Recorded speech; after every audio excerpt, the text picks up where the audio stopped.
നമസ്കാരം മലയാളി വാർത്തയിലേക്ക് സ്വാഗതം. തെരഞ്ഞെടുപ്പിന്റെ തലേ ദിവസമാണ് ശോഭ പൊട്ടിച്ച ഒരു ബോംബ് CPM-നെയും അതുപോലെ തന്നെ EP ജയരാജനെ അടക്കം ഒന്നടങ്കം കുടുക്കിയത്. പക്ഷേ നമ്മൾ പ്രതീക്ഷിച്ച പോലെ ഒരു തീരുമാനമല്ലായിരുന്നു CPM യോഗത്തിൽ EP ജയരാജനെതിരെ ഉയർന്നത്. ഏതായാലും ആളിക്കത്തുമെന്ന് വിചാരിച്ച വിഷയം പിന്നീട് ആറി തണുക്കുന്നതായിരുന്നു നമ്മൾ കണ്ടത്. ഏതായാലും EP ജയരാജൻ വിടാനുള്ള ഉദ്ദേശമില്ല എന്നാണ് വീണ്ടും വ്യക്തമാക്കുന്നത്.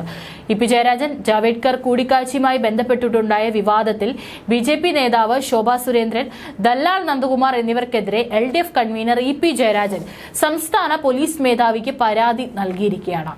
ആരോപണങ്ങൾക്ക് പിന്നിൽ ഗൂഢാലോചനയുണ്ടെന്നും ഇത് അന്വേഷിക്കണമെന്നാണ് പരാതിയിൽ പറഞ്ഞിട്ടുള്ളത്.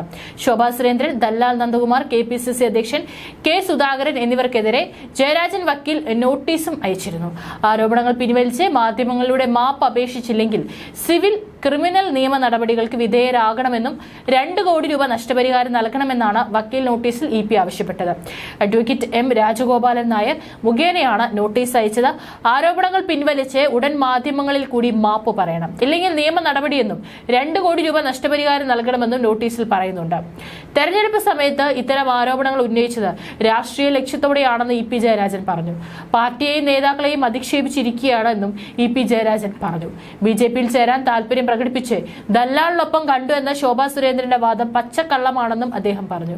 തനിക്ക് കമ്മ്യൂണിസ്റ്റ് പാർട്ടിയിൽ 60 വർഷത്തെ പ്രവർത്തന പാരമ്പര്യമുണ്ട്. തന്റെ പാർട്ടി കൂറും പ്രത്യയശാസ്ത്രത്തോടുള്ള പ്രതിബദ്ധതയും ആർക്കും ചോദ്യം ചെയ്യാനാവില്ലെന്നും മുൻപും ഇത്തരം ഗൂഢനീക്കങ്ങൾ നടന്നിട്ടുണ്ടെന്നും വക്കീൽ നോട്ടീസിൽ ജയരാജൻ പറയുന്നു. തെരഞ്ഞെടുപ്പ് സമയത്ത് തന്നെ ഇത്തരം അധിക്ഷേപകരമായ ആരോപണങ്ങൾ ഉന്നയിച്ചത് രാഷ്ട്രീയ ലക്ഷ്യത്തോടെയാണെന്നും ഉപതെരഞ്ഞെടുപ്പ് സമയത്തടക്കം ഇത്തരം ഗൂഢനീക്കങ്ങൾ നടന്നിട്ടുണ്ടെന്നും EP പറയുന്നു. 1 വർഷം മുൻപ് നടന്ന സംഭവം ലോക്സഭാ തെരഞ്ഞെടുപ്പിന് തൊട്ടു മുൻപ് മാത്രം വെളിപ്പെടുത്തിയതിന്റെ രാഷ്ട്രീയ ഉദ്ദേശവും വ്യക്തമാണെന്നും വക്കീൽ നോട്ടീസിൽ EP പറയുന്നു. നേരത്തെ ആരോപണം ഉന്നയിച്ചവർക്കെതിരെ നിയമ നടപടി സ്വീകരിക്കാൻ EP ജയരാജന് CPM സംസ്ഥാന സെക്രട്ടേറിയറ്റ് നിർദ്ദേശം നൽകിയെന്ന് പാർട്ടി സെക്രട്ടറി MV ഗോവിന്ദൻ പറഞ്ഞിരുന്നു. CPM സംസ്ഥാന സെക്രട്ടേറിയറ്റിന്റെ നിർദ്ദേശപ്രകാരമാണ് EP ജയരാജൻ നിയമ നടപടികൾക്ക് തുടക്കമിട്ടത്.